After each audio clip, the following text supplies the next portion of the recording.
Hello quilters, Allison from Meadow Rose Quilting. I want to share with you a brief video on how I drag and drop.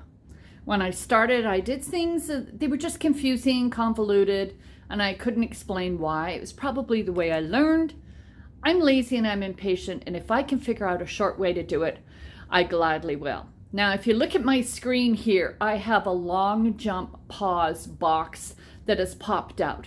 I have finished stitching my row. I've clipped my threads. I've moved my machine into the center of my frame. So I'm going to turn this off just so we can see the screen a little bit better. You will see that black box. That is the quilting frame or the quilting space.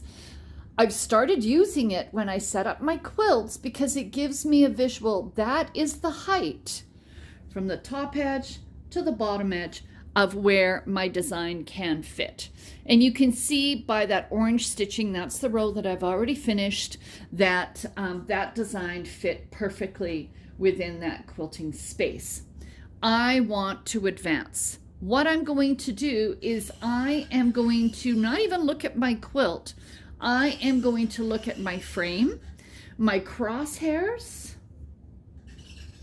and position my crosshairs sort of in the middle of the quilt, well into the previous row that I've stitched, but giving myself enough room for the next row. So I'm going to get down and I'm going to go there. I'm going to put my needle down. And then all I'm going to do is drag. So I press the drag icon. That icon has changed to drop. My machine and my quilt are locked together with the needle.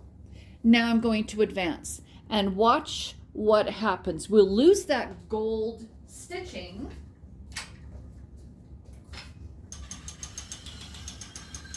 But I'm going to advance until I've got maybe a couple of inches or maybe even just an inch behind my needle.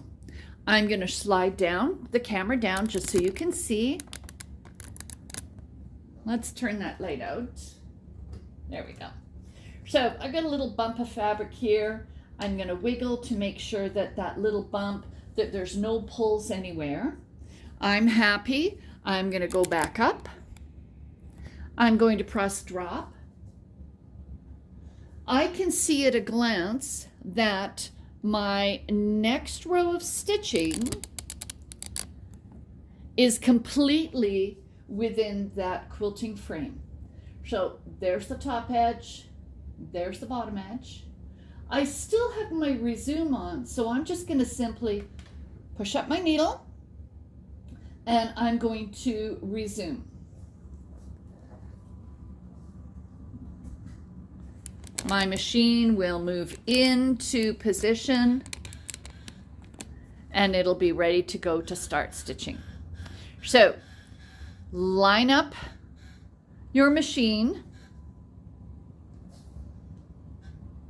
in the previous row of stitching and then press drag, advance your quilt and press drop. It's that easy. Happy quilting.